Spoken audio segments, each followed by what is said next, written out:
Hello everyone and welcome to another New World video. My name is Brian if you happen to be new to the channel, but if you're part of the 17,090 of you guys who've hit the subscribe button and taken a chance on my content here, welcome in and welcome back. I'm so glad that you're here, and in this video we're going to be diving into my updated controller layout. This is for Rise of the Angry Earth. This adds in mounts, fixes a few things, and overall tries to simplify the controller setup. So whether you're playing on GeForce Now, on a Steam Deck, or on your PC with a controller, this should be easy, hopefully much easier to get set up than ever before. Now, the link to this download is in the description of the video, so you can download and apply. But the nice thing about this is they've been working hard behind the scenes to add in additional features. So if you ever go to your controller settings, you need to hit the shift and tab in Steam mode.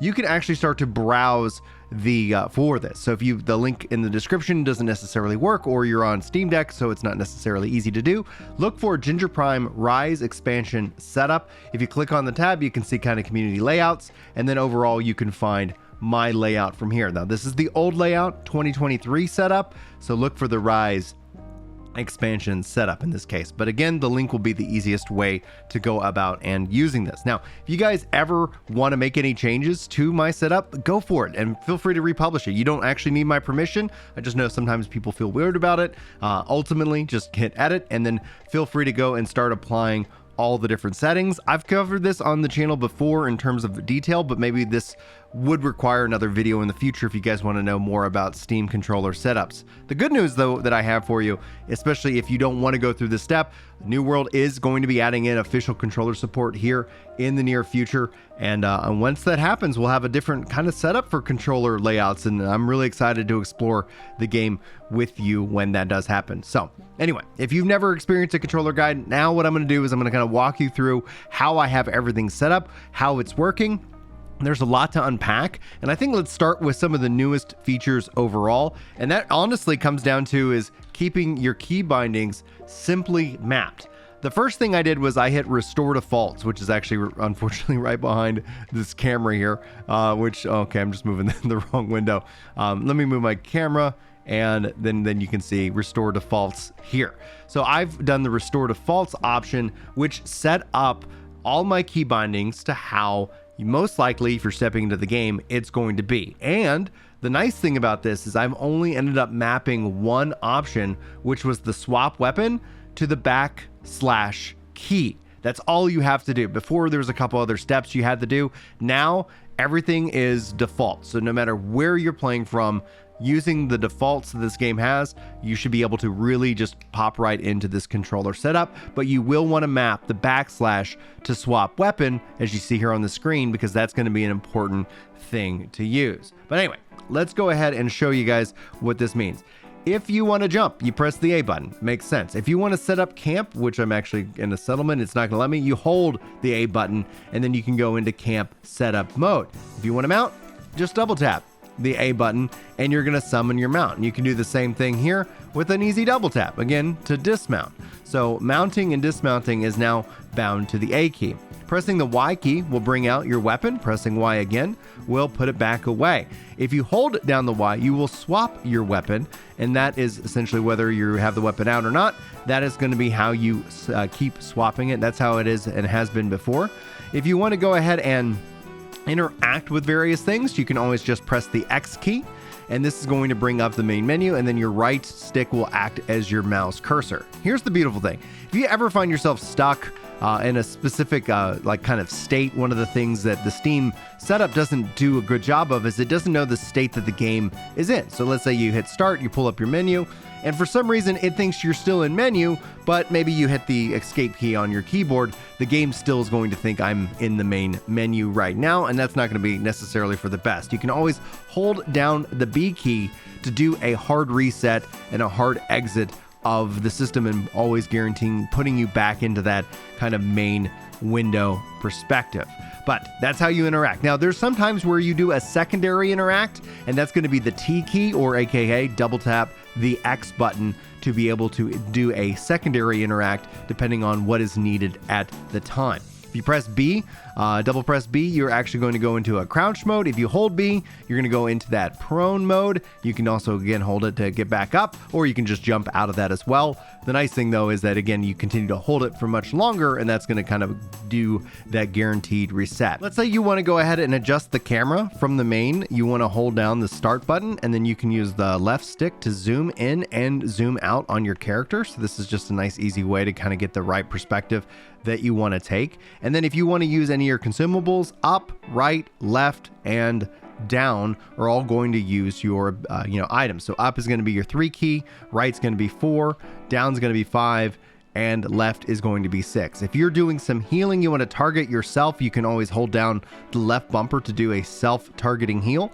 And let's see here. When I think about the other options, pressing down the select button will bring up your main inventory. Again, your right stick acting as your mouse cursor. Pressing the start button will bring up the main menu, but with the default of the map. If you ever want to drag it, you can always hold down the right trigger and then move the cursor around. If you want to use the up and down on the D-pad, you'll zoom in and out wherever your cursor is. This actually is a bug fix that I was working on for a while, and I'm glad that I've been able to get that working for you. So the map works much better. If you ever wanted to jump into anything else, it's just using the simple right trigger and left trigger as acting as your mouse keys in this case. And again, you can always just press start to return back into the main part of the game. So let's talk about some combat options, and let's talk about aiming and blocking, and also using your Rune ability, which is bound to X, but you got to be in a block state to be able to use that Rune ability by pressing down X. Now the beautiful thing is that taking from the previous updates, let's say we're talking about aiming, one of the things I found is that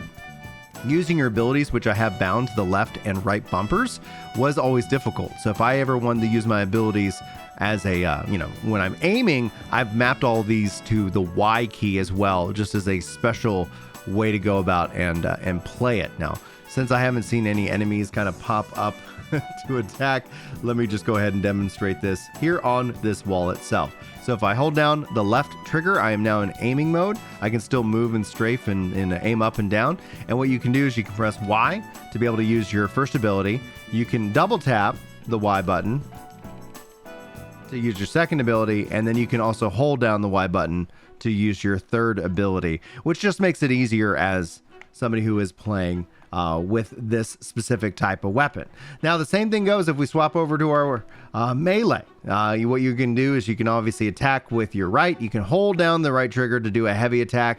In this case, pressing the left bumper is going to do your Q ability. Pressing the right bumper is going to do your R ability, and holding down the right bumper will do your F ability. So you have all of that at your disposal and be able to use. Now, like I said, holding down A will let you go into a camp mode, and you got to let go of A. So just note that you're holding it down. You're like, hey, is anything happening? But puts you into camp mode, and then you can right trigger to be able to set down your camp. And this is important. And this also goes back into that T interact. Double tap to be able to interact with T. Again, your mouse will come available, and you can be able to use that, or you can always just hold B to exit out of that menu. Now, let's say if you want to actually enter into fishing mode, you want to double tap the start button to bring up the mode, and then what you can do is press Y to be able to go into your equip bait. Select your bait, click on confirm with the right trigger, and then if you want to fish, you just got to toss in the reel with the right stick, or sorry, the right trigger, and it's going to go into fishing mode, where then you press right again and you can reel it in for fishing experience, fish, loot, money, all the good stuff that fishing brings. I tend to really enjoy fishing, and the one thing I do hope when they bring in controller support is a level of vibration when fishing. I think that'd be really exciting to be able to feel that out when you are playing the game itself. Pressing down on the start button again from fishing mode will have you exit it and return you into the normal game mode. So we briefly covered the inventory at the start of this video, but if you just pull it up, you can actually use, again, your right trigger to be able to navigate many things in the list. You should be able to obviously click on any of the items just with a simple click, and it brings up the menu that you can choose to go into any of the sub commands themselves, but you could also choose to double click an item or just kind of click off of it to get into that perspective. If you ever needed to use any of your gear sets, your different adjustments or augments, and any of your different options here, you can easily jump into that and use this just all with the controller. You can also go up here to the top left to be able to tab between the different interfaces. And ideally we'll see what they ultimately do with the controller, and if more guides and more updates to this are needed, I'll be sure to keep you guys up to date on all of that. But I hope that you find some enjoyment out of this setup and that it makes it a little bit easier to get into and use. If you guys have any questions, comments, feedback on this, please sound off in the comments below. If there's anything I can help just make overall the game easier to do and easier to enjoy, please, sound off. And that's what we do here. If you guys haven't subscribed yet, and you and this video is the video that gets you to subscribe, be sure to sound off in the comments so I can officially welcome you to the channel as well. And if you feel like the video earned it, please be sure to hit that like button, as it's a great way of sharing out the content here on the channel. But that's going to be it, guys. Hopefully you enjoyed. Hopefully I will see you in the next video. But until then, take care.